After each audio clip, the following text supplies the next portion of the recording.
ওই অবস্থায় সে মুমিন থাকে না যখন সে নেশাদ্রব্য পান করে। যদি কেউ নেশাদ্রব্য পান অবস্থায় মারা যায় তাহলে সে মুশরিক হয়ে মারা যায়, সে নাস্তিক হয়ে মারা যায়, সে কাফির বেঈমান হয়ে মারা যায়। আসসালামু আলাইকুম ওয়া রাহমাতুল্লাহি ওয়া বারাকাতুহু। ইন্নাল হামদুলিল্লাহ নাহমাদুহু ওয়া নুসাল্লি আলা রাসূলিহিল কারীম, আম্মা বা'দ। প্রশংসা আল্লাহর জন্য, শান্তি অবতীর্ণ হোক জনাবে মুহাম্মদুর রাসূলুল্লাহ সাল্লাল্লাহু আলাইহি ওয়াসাল্লামের প্রতি। 31st ডে নাইট হচ্ছে মদ গাঁজা খাওয়ার রাত। বিভিন্ন পাড়ায় মহল্লায় মদ এবং গাঁজার আসর করে সেখানে মদ গাঁজা খাওয়া হয়। নারীরা পর্যন্ত এই রাত্রিতে নেশা পান করে, মদ পান করে, সিগারেট পান করে। সমস্ত প্রকারের নেশা দ্রব্যই আল্লাহ সুবহানাহু ওয়া তাআলা হারাম করেছে। কেউ যদি নেশাদ্রব্য খাওয়া অবস্থায় মৃত্যুবরণ করে সে মুশরিক হয়ে মারা যাবে, সে নাস্তিক হয়ে মারা যাবে। রাসূল সাল্লাল্লাহু আলাইহি ওয়াসাল্লাম বলেছেন, হাদিসটি রয়েছে মুসলিমের 211 নম্বর হাদিস।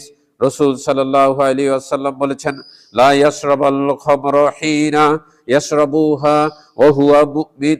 কেউ যখন শরাব পান করে, কেউ যদি নেশাদ্রব্য পান করে তাহলে সে মুমিন থাকে না। ওই অবস্থায় সে মুমিন থাকে না যখন সে নেশাদ্রব্য পান করে। যদি কেউ নেশাদ্রব্য পান অবস্থায় মারা যায় তাহলে সে মুশরিক হয়ে মারা যায়, সে নাস্তিক হয়ে মারা যায়, সে কাফির বেঈমান হয়ে মারা যায়। কেউ যদি নেশাদ্রব্য পান করে তার 40 দিনের ইবাদত আল্লাহ সুবহানাহু ওয়া তাআলা কবুল করবেন না। রাসূল সাল্লাল্লাহু আলাইহি ওয়াসাল্লাম বলেছেন, হাদিসটি রয়েছে ইবনে মাজাহর 3377।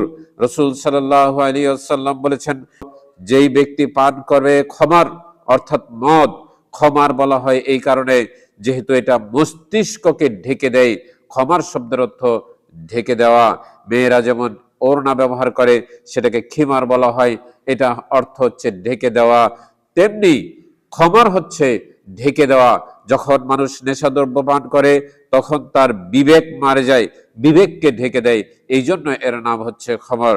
রাসূল সাল্লাল্লাহু আলাইহি ওয়াসাল্লাম বলছেন, মান শারাবাল খামর, যেই ব্যক্তি নেশাদ্রব্য পান করে, লাম ইয়াকবালুল্লাহ, আল্লাহ কবুল করেন না, আল্লাহ গ্রহণ করেন না। আরবাঈনা, তার 40 দিনের ইবাদত আল্লাহ সুবহানাহু ওয়া তাআলা কবুল করবেন না। যে ব্যক্তি 31st নাইট পালন করার জন্য মদ, গাঁজা, সিগারেট পান করে সেই ব্যক্তির 40 দিনের ইবাদত আল্লাহ সুবহানাহু ওয়া তাআলা কবুল করবেন না। রাসূল সাল্লাল্লাহু আলাইহি ওয়াসাল্লাম বলেছেন, আল্লাহ ইবাদত কবুল করবেন না। ইবাদত কবুল করবেন না অর্থ হচ্ছে 40 দিন তার সওয়াব কবুল হবে না, সওয়াব পাবে না। কিন্তু 40 দিন তাকে সালাত আদায় করতে হবে। সালাত ছেড়ে দিতে পারবে না, নামাজ ছেড়ে দিতে পারবে না, কিন্তু 40 দিনের সেই নামাজের, সেই সালাতের সওয়াব থেকে সে বঞ্চিত হবে। আল্লাহ সুবহানাহু ওয়া তাআলা আমাদেরকে বোঝার তৌফিক দান করুন। সমস্ত প্রকার হারাম বস্তু, মদ, সিগারেট, গাঁজা, ফেনসিডিল, ইয়াবা, যত ধরনের নেশা রয়েছে সমস্ত প্রকার নেশা থেকে আমাদেরকে, আমাদের সন্তানদেরকে ফিরে আসার তৌফিক দান করুন এবং আল্লাহ সুবহানাহু ওয়া তাআলা আমাদের পাপ সমূহ থেকে বেঁচে থাকার তৌফিক দান করুন।